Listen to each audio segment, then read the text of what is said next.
galera, sejam todos bem-vindos a mais um vídeo aqui no meu canal ABC.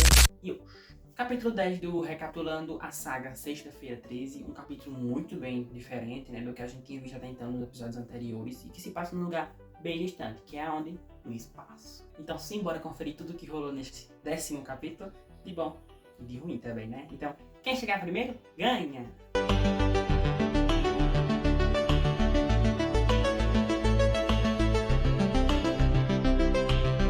Assim como o capítulo anterior, esse filme aqui também não pôde usar o título de Sexta-feira 13 graças à mudança das empresas, né? Então acabou indo de Jason X, que se referia a um capítulo que iria se passar com um ar mais futurístico e também por se tratar o X, no caso o número romano é 10. Então, Jason X. O diretor também mudou dessa vez, com o tal de James Isaac, que não tinha experiência nenhuma com filmes, mas sim com efeitos visuais práticos. Aí o filho do produtor barra diretor do filme original, o Sam Cunningham, o filho dele, o Cunningham, se reuniu com o Isaac aqui nesse filme, o diretor desse filme, para poder fazer uma reunião parecida né, que o filme iria se passar dessa vez. E a escolhida da vez foi um filme que iria se passar no espaço. Isso porque ele não iria bagunçar além do tempo da franquia Sexta-feira 13 para atrapalhar o filme Freddy vs Jason, e também porque reduziria os custos por ser gravado no espaço, o dinheiro não ia ser um orçamento tão alavancado.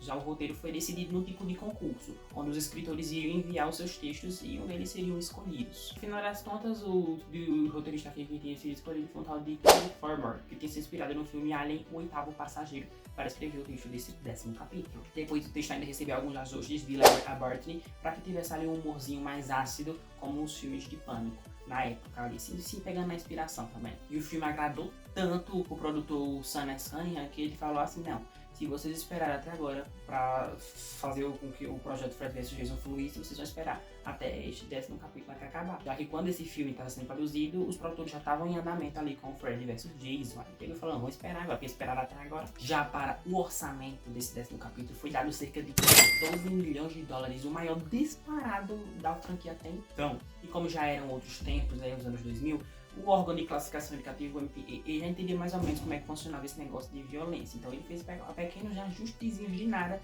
para que o filme estreasse. Dessa forma, recebendo classificação R. As gravações ocorreram ali em Toronto, para diminuir, obviamente, o custo. E quando fosse ali nos anos 2000 já estava sendo concluído o projeto. O problema era que o presidente da New Line Cinema acabou sendo demitido. O que aconteceu é que pensaram até em lançar o filme em home video, né, já que o produtor teria sido demitido do projeto. Mas como o projeto já estava prontinho ali, tudo caprichadinho, só esperando a data de lançar, eles tomaram coragem e lançaram nos cinemas mesmo. Dessa forma, o filme estreou nos cinemas em 26 de abril de 2002. Curioso é que dessa vez aqui no Brasil chegou antes de estrear lá fora internacionalmente em janeiro de 2002. Mas se você vê que o filme tem data exibida pela primeira vez em 2001, é porque ele foi exibido em festivais na Alemanha, depois em Toronto e em Camarões em novembro do mesmo ano. A história começa em 2010 no laboratório de pesquisa de Crystal Lake, onde o Jason está preso para ser criogenizado. Até mas esse filme aqui, até onde a gente sabe, o Jason tinha ido pro inferno no capítulo anterior. É que na verdade esse filme aqui se passa após os eventos de Freddy vs Jason. Quando a gente chegar em Freddy vs Jason, vocês vão entender. Aí aparece um povinho lá dos Estados Unidos, né, do governo, governado por um velho que quer levar o Jason para ajudar os seus poderes de força e regeneração. Aí com medo da gota, o vigia lá joga um pano nele e dá as costas. Mas quando corta, tá lá o homem no lugar do vilão que foi dar uma passeadinha.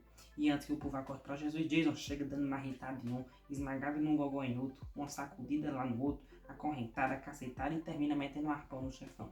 Aí o sargento vai cobrar a porta e pede desculpa do nada e falece. Então tem que ter uma mulher para resolver tudo, não é mesmo? Então os cientistas até metem o chumbo nele e prendem uma máquina criogênica. Porém o vilão fura a máquina que atinge a mulher e fura a câmara aí dos dois de picolé. Agora eu me pergunto se essa mulher tem família não, porque passou não sei quantos mil anos e ninguém foi atrás dela. Ela sumiu, mas ninguém foi, deu nem sinal de vida dela. Já que em 2455 aparece uma excursão comandada por um professor e uma equipe de alunos. Essa galera fica intrigada pela dupla congelada e decide levar ambos para uma nave que estava lá esperando eles. Aliás, a nossa Terra, nosso planeta, foi com Deus e os seres humanos vivem em outro planeta chamado Terra 2. Mas antes de partir, esse bocó tem seu braço arrancado pelo facão do Jason. Só pra gente descobrir que na nave tem uma tecnologia de regeneração que também é usada para fazer cientistas de volta. Só não vai funcionar pro Jason porque o androide disse que não tinha mais jeito. Aí esse cientista fingindo interesse enquanto catuca o Jason, só que o professor descobre que o Jason era um assassino em série no passado e quer ganhar muito dinheiro com isso. Então decide comemorar furunfunfando de forma bizarra.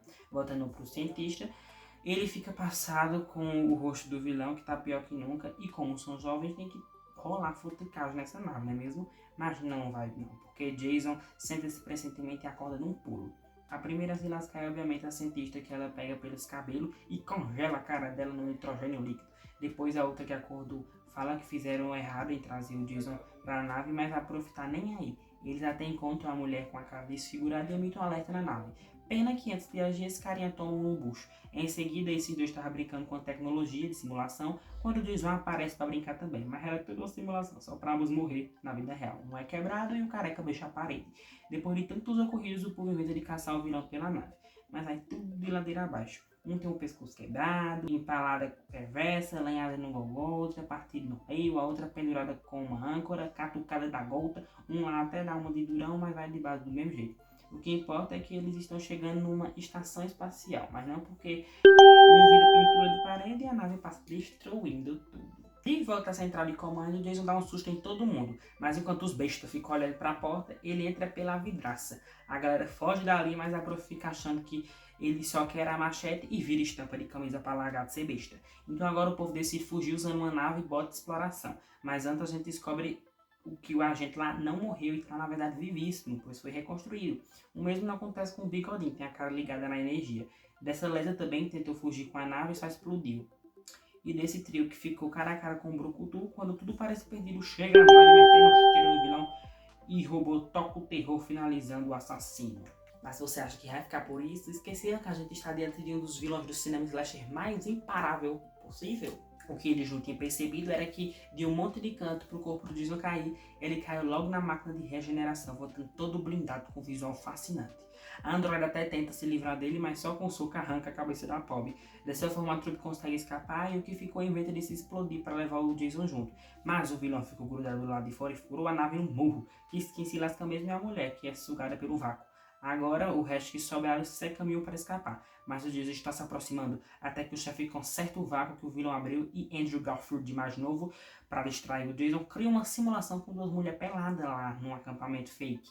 Assim, os mocinhos conseguem escapar com a cabeça da Android e só quem ficou bem foi o chefe que tinha sobrevivido, até que a nave explode e quando o Jason é arremessado, o homem vem pelo outro lado e abraça o vilão e ambos vão caindo de volta rumo à Terra 2, sendo carbonizados no processo. E aí o filme termina com o casal vendo eles caindo de longe, como um estrela cadente e indo lá ofuscar. Kenny Hodder fez sua última participação na franquia neste 10º capítulo, fazendo dessa vez novamente o papel do vilão, mas dessa vez a maquiagem foi bem mais tranquila, ele pôde respirar tanto no visual inicial do filme e quando o segundo visual mais tecnológico do Jason. O visual do Jason aqui foi tão legal que as lentes de contato vermelhas na hora que ele tá lá com o olho aberto, isso porque o Kenny Hodder não piscava na hora que era para mostrar os olhos vermelhos, fez com que o visual dele aqui ficasse muito mais marcante. A ideia do Jason ser descatembado pela Android no final do segundo ato e depois voltando regenerado como Uber Jason, que é o nome que deram pro vilão aqui nesse filme, né, o nome técnico, era para ser uma reviravolta que era para ocorrer só no terceiro ato. Porém, o material de divulgação deste 10º capítulo, no caso os trailers, os teasers e etc., eles foram trabalhados basicamente todas as cenas do visual do Uber Jason aqui no filme, que acabou estragando a surpresa. O curioso é que depois que o Jason aqui é regenerado tecnologicamente, ele não mata mais ninguém depois disso. Um se explode, a Android perde a cabeça, outra é sugada pelo vácuo. As simulações das meninas lá eram simulações, não eram reais. E pro final, o homem lá que se joga nele e vai rumo pra terra, no caso não foi ele de qualquer forma que matou, ele só se sacrificou pelos sobreviventes restantes. O roteirista aqui deste 10º capítulo fez uma breve aparição. Ele é aquele careca que morre quando Jason pega a cabeça dele e esmaga na parede no início do filme. Mas Jason X teve aparições muito mais interessantes e curiosas, como a do diretor / cineasta prestigiado, David Cronenberg, que aqui no filme faz uma breve aparição como broa burocrática lá do início do filme dos Estados Unidos, querendo futricar o Jason. Ainda assim, David Cronenberg, diretor / cineasta e autor aqui do filme, não gostou das suas falas, pois achou o roteiro uma farofa da gota e escreveu as suas próprias. A ideia da simulação do filme iria envolver a atriz Betsy Palmer, que interpretaria Pamela Voorhees novamente nesse filme, só que tanto a atriz Betsy Palmer quanto a produção não entraram num acordo sobre o cachê para poder fazer. Outra cena também iria envolver várias moças, né, uma simulação realmente jogando tênis. O problema é que o custo ia subir muito e acabaram fazendo apenas envolvendo duas meninas lá que mostram as peitolas lá no acampamento, tudo na simulação, obviamente, o que também seria de referência para o capítulo 7 dessa franquia. Já as moças que mostram as teitolas para fora, né, aqui no filme, não tava da cabeça do diretor e na diretora de elenco. Eles acharam que essa cena de nudez ia ser muito gratuita, sabe? Interessante é que as atrizes, as que fizeram essa cena de nudez, elas adoraram essa cena, pois de mais relevante foi o que elas fizeram aqui. Por isso. Como eu falei, esse filme ele é inspirado em Alien, o Oitavo Passageiro. E aqui tem sim muitas referências, como o próprio Jason atacando os jovens na nave espacial. E também um personagem aqui chamado Dallas, que é uma referência clara a Alien, o Oitavo Passageiro. Assim como o professor querendo capturar o Jason pra vender ele, me lembra muito Alien, o Resgate. A presença da Android, que é algo que a gente vê basicamente em quase todos os filmes de Alien. Já a morte da menina que é sugada pelo vácuo na nave no final do terceiro ato, ela é uma referência, se eu não me engano, a Alien, a Ressurreição, que é a morte de um alien no filme. E a máscara do Jason, que tem referência ao filme do Predador. Esse é o primeiro filme da franquia Sexta-feira 13 a utilizar os efeitos visuais práticos com o CGI. Isso porque na morte mais icônica deste capítulo, que é da loirinha lá, que é trancada congelada e depois meio dela na mesa, que é uma das mais marcantes também, ela foi feita ali na cena que a cara dela é congelada com efeitos visuais práticos, makes. E na cena que ele mete a cara dela na mesa que espera ser uma coisa horrorosa, ali foi feito um manequim. E inclusive essa cena foi inspirada no filme Arquivo X. No filme anterior, eles decidiram trazer algo de diferente, né? Mudando a rota finalmente também do que a gente tinha visto até então nos filmes anteriores. Dessa vez aqui a história, do meu ponto de vista, parecia ter muito mais sentido do que a do nono capítulo, que apesar de ter tido uma mudança na história, mesmo assim a história era muito confusa, já que de certa forma fez mais sentido pra mim. Já que o contexto da vida aqui é mudado e ele se entrega total àquele clima galhofa de farofada mesmo. Eu não sei se esse filme encontra o tom dele que ele quer, sabe? Porque o filme aqui, os personagens basicamente passam o filme todo se levando tudo a sério ao redor deles. E pra mim, ele não sabe escolher o ritmo e o rumo que quer seguir. E apesar dos personagens da vez ser bem qualquer coisa super genéricos mesmo, as atuações eu não acho ruim, não. Porque dentro dos padrões da franquia, tá ok. Já sobre a violência, Jason X não deixa a desejar e mostra o que tem de mostrar mesmo, seguindo novamente os padrões da franquia e sendo um prato cheio pra quem é fã. Sem contar que o visual aqui do Uber Jason é maneiro, super descolado, praticamente. Eu ia falar, apesar do humor do filme não ser dos mais engraçados possíveis, o filme ainda não tem um rumo certo a tomar. Jason X é um copião de Alien genérico, repleto de personagens genéricos e que tenta fazer o que a gente sinta pena quando eles estão morrendo por um, mas não consegue. Já que o projeto mistura elementos que não parecem se combinar um com o outro perfeitamente, sabe? E se a gente deixar de lado as burocracias sobre o filme, as negatividades, se a gente for com a mente aberta para o filme chega assim a ser divertido em muitos momentos. Porque não é o pior da franquia. Sabe aquele filme que quer ser ruim, mas às vezes fica bom e fica ruim e fica bom? É o caso desse. E o primeiro contato desse filme com o público não foi positivo. Isso porque fez apenas 17 milhões de dólares com um orçamento de 14. Embora não esteja atingido um orçamento tremendo e se qualificado positivamente nos cinemas, o filme encontrou seu público mesmo em DVD, rendendo ali um lucro para a New Line, sendo um estupim para poder eles finalmente desenvolver o tão aguardado capítulo que envolve o encontro dos vilões mais famosos do cinema, Freddy vs Jason, mas que a gente vai pular, por quê? Porque ainda falta fazer o recapitulando a saga A Hora do Pesadelo, para quando terminar a gente fazer o tão aguardado capítulo Encontro de ambos os vilões, para cá mais organizadinho tudo. E semana que vem a gente concluir essa franquia com o remake e último capítulo até então. Portanto, a nota que eu dou a Jason X é a nota 5. Agradeço o vídeo, espero muito de coração se gostaram. Se gostaram, deixa um like, se inscreva no canal, ative o sininho para testar recebendo vídeos novos sempre. Só lembrando, vídeos novos toda quarta, meio-dia ou 6 horas da noite, que geralmente é vídeo de crítica. E final de semana, quadro recapitulando a saga que já estamos partindo pro final. Então é isso, um beijo, muito obrigado, até a próxima e tchau.